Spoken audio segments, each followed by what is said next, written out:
My name is Jason, and I am a chef by passion and profession. A head chef, actually. If I don't go to work, one of the most popular fine dine spots of LA falls into chaos. I've been working hard lately and usually have to pull off later hours, something which has been causing a bit of a rift between me and my girl. So Valentine's Day was supposed to be the one where I had to make some sacrifices on the work front. I had to make it a day where my culinary skills would intertwine with the romance I shared with Valentina. She had gone hiking with her best friend, Matt, and was due to return by 7 p.m. for the special dinner I had planned. But as the evening unfolded, it became anything but romantic. Firstly, I didn't want her to go. I mean, who abandons their boyfriend on Valentine's Day to take a hike with their best friend? I could very much understand that she was trying to teach me a lesson, and I knew that if I had to save the night, I should keep my mouth shut. I had to spend the day in a flurry of activities, crafting a menu that was a labor of love. Seared scallops, her favorite steak done to perfection, and a delicious chocolate mousse for dessert. Everything was laid out meticulously, the table set with candles and roses, creating an ambiance befitting the occasion. As the clock ticked past the agreed time, I sent Valentina a text, my anticipation tinged with a hint of worry. "Hey love, dinner's ready. Everything okay?" Sorry, running a bit late. The hike's taking longer than expected. I tried to remain patient, busying myself with last-minute touches to the dishes, but as the minutes turned into hours, her texts started veering into the realm of the bizarre. "You've been gone a while. Should I start worrying?" Got distracted. Found something weird in the woods. I'll tell you about it when I get there. Her vague responses did little to quell my growing unease. To add to my frustrations, I noticed a rat dart across the kitchen. We'd had a minor infestation problem lately, but this was the worst possible timing. I couldn't let a rat win as well now. Grabbing a bat, I gave chase, my mood souring further. The rat proved elusive, evading my every attempt to hit it, ultimately vanishing into the hole in the wall. Defeated and angered, I tossed the bat aside, my mind now a whirlwind of concerns. Valentina's delayed return, her odd messages, and now this infuriating rat problem. It felt like the universe was conspiring to ruin our night. "Val, it's getting really late. When are you coming home?" Lost track of time. Heading back now. Sorry, babe. I wanted to believe her, but a nagging suspicion crept into my thoughts. Was there something going on between her and Matt? The thought was like a splinter in my mind, refusing to be ignored. By the time the clock struck 11, my worry had morphed into a blend of anger and anxiety. Then, finally, the door opened. Valentina stepped in, but she was different. Her usually vibrant demeanor was replaced by an unsettlingly subdued aura. Her eyes lacked their usual spark, and her movements were strangely lethargic. As I greeted her, ready to express my frustration, she cut me off, insisting repeatedly that she was already full and didn't want any of the dinner I'd prepared. This was unlike her. She always relished my cooking. "You're not hungry, but you love my steak, and I've been preparing all day." I just don't feel like eating right now, Jason. I had something on the hike. Her words were off, her tone distant. It was as if she was avoiding something, hiding a secret that lay just beyond my reach. The apartment, usually warm and inviting, now felt cold, as if a chill had followed her inside. As the night progressed, the atmosphere in the apartment shifted. There was a tangible sense of unease. I couldn't point, but I thought objects seemed to move on their own. Lights flickered without reason, and a chilling cold enveloped the space even though the radiator was working. Valentina's behavior became increasingly bizarre as well. She mumbled things in between in a language I couldn't recognize, her voice taking on an eerie timbre. Maybe I was just finding reasons. I left one of the busiest days at my restaurant to be with her, but she was disinterested, like I've never seen her before.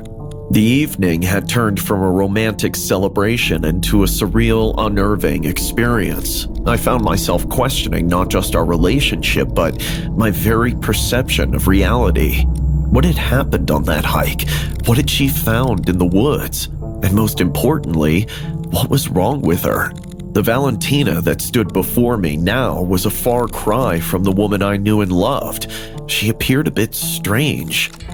The clock struck midnight, yet the eerie aura that enveloped the apartment showed no signs of waning.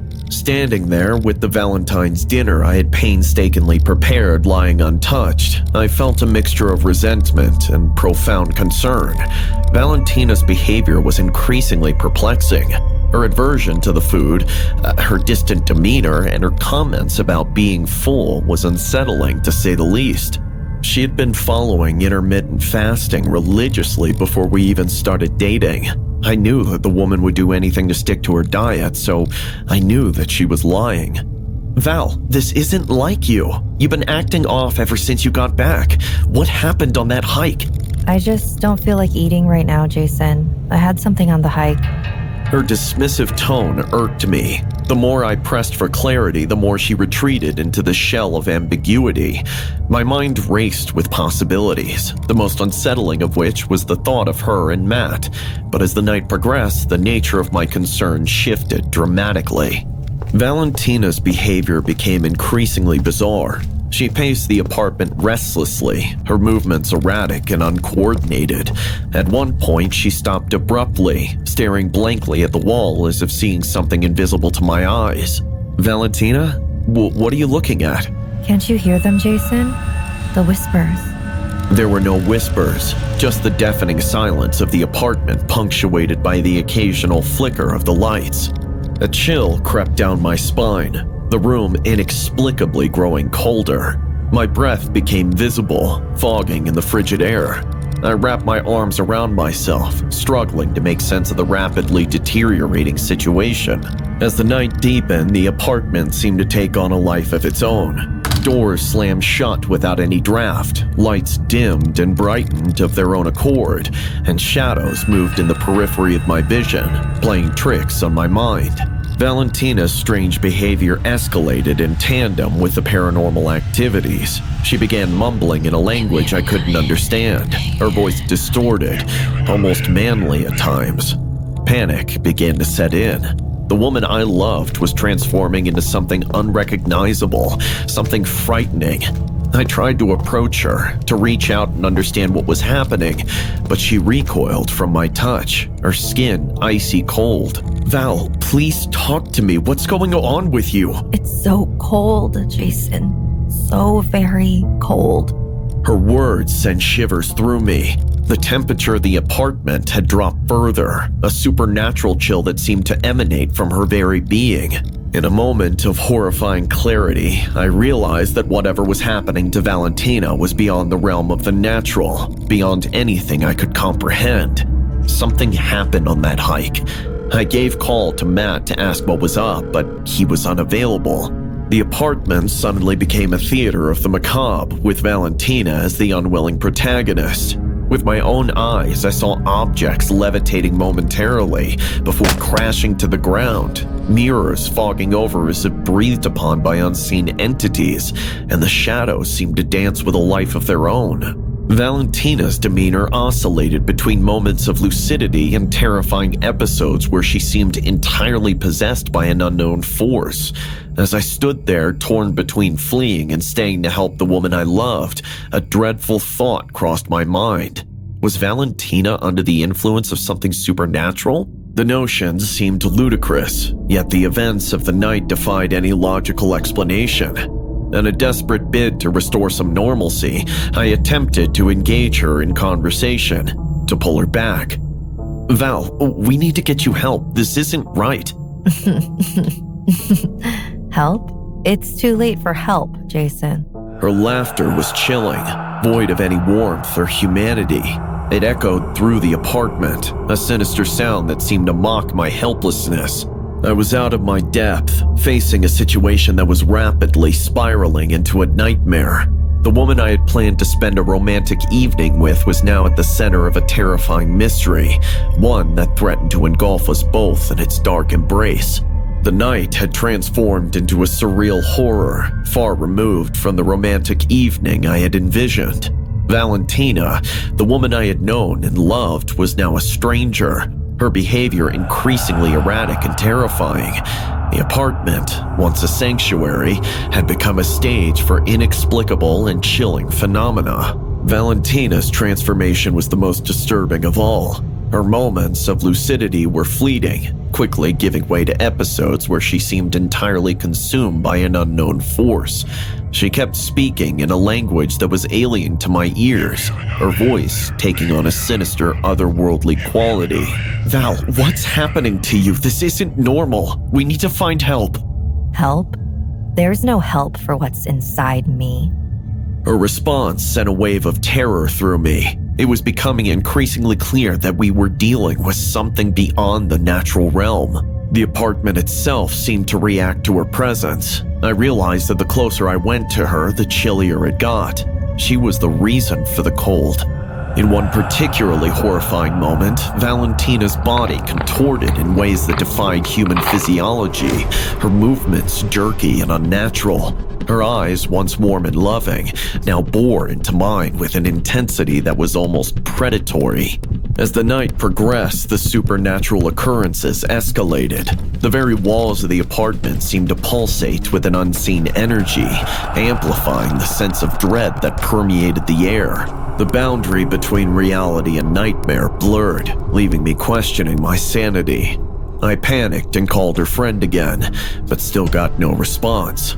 In a moment of desperation, I reached out to Valentina, hoping to connect with whatever part of her remained. Valentina, please, if you can hear me, fight this. I don't know what's happening, but I'm here for you.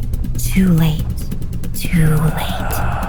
Her words trailed off into an eerie whisper, her gaze fixated on something beyond my sight.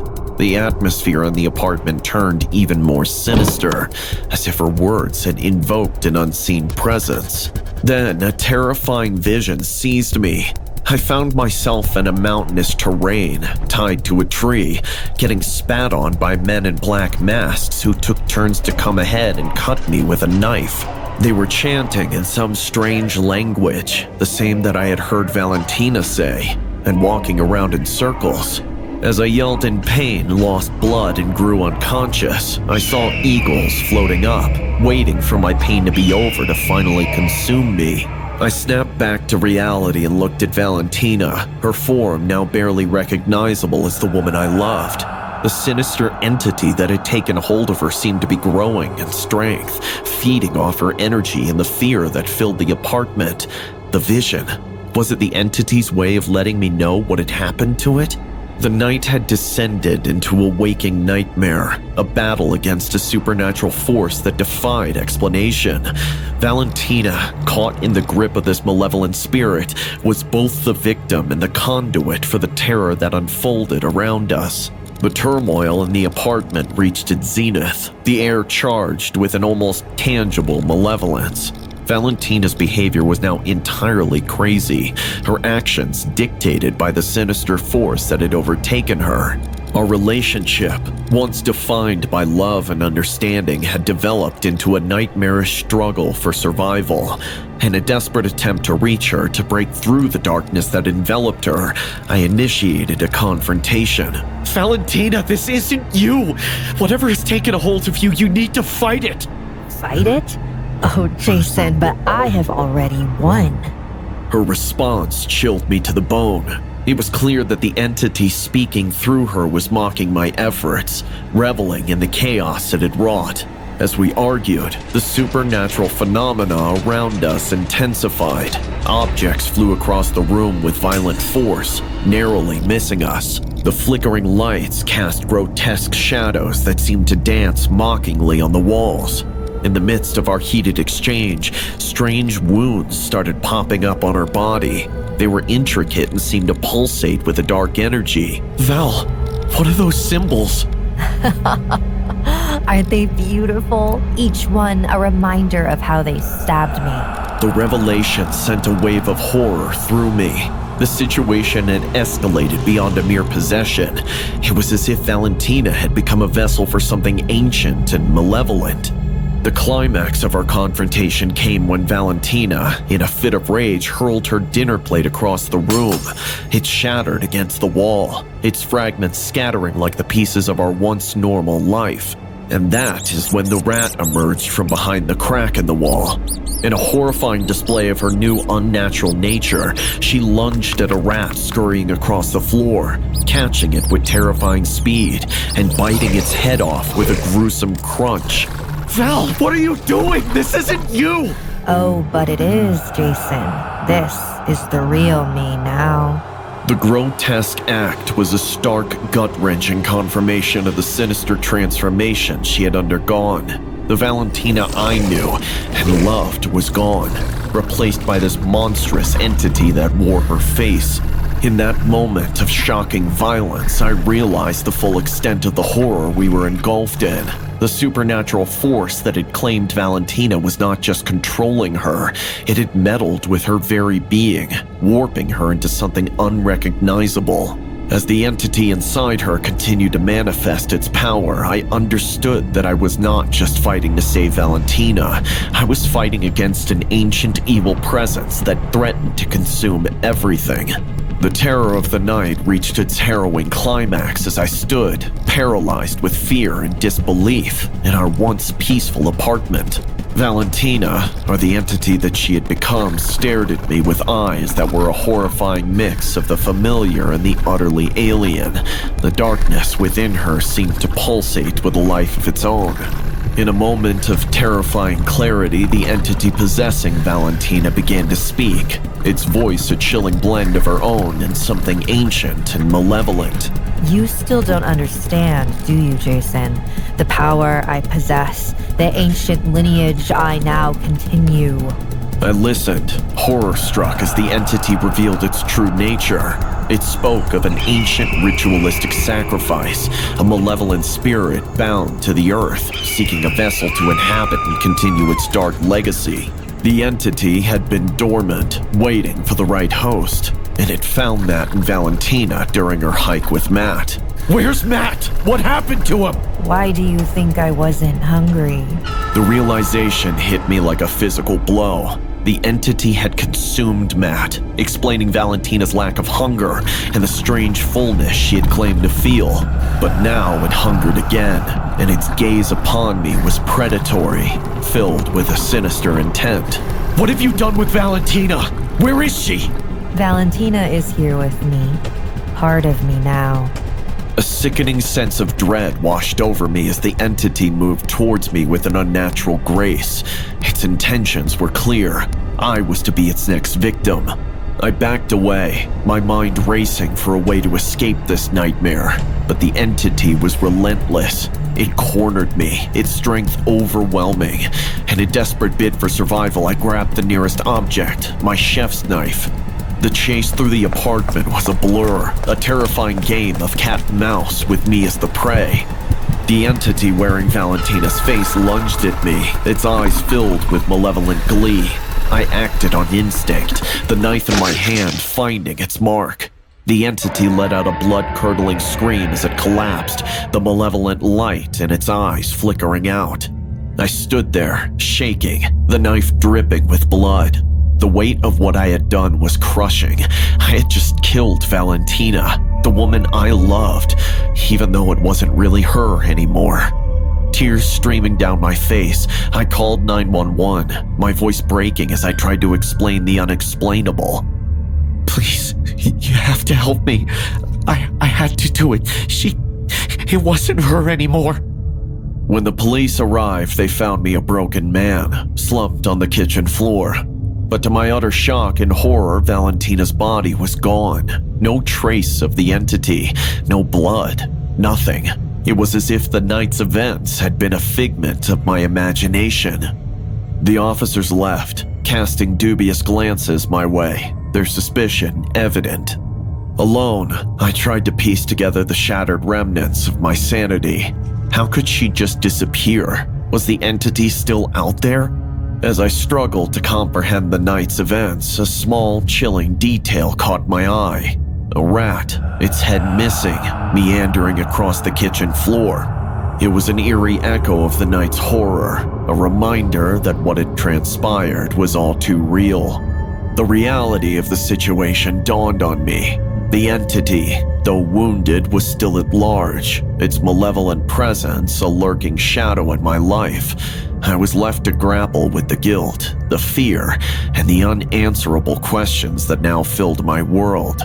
In the aftermath of that Valentine's night, my existence became a haunting graveyard, a life overshadowed by the darkness of an ancient, unfathomable evil.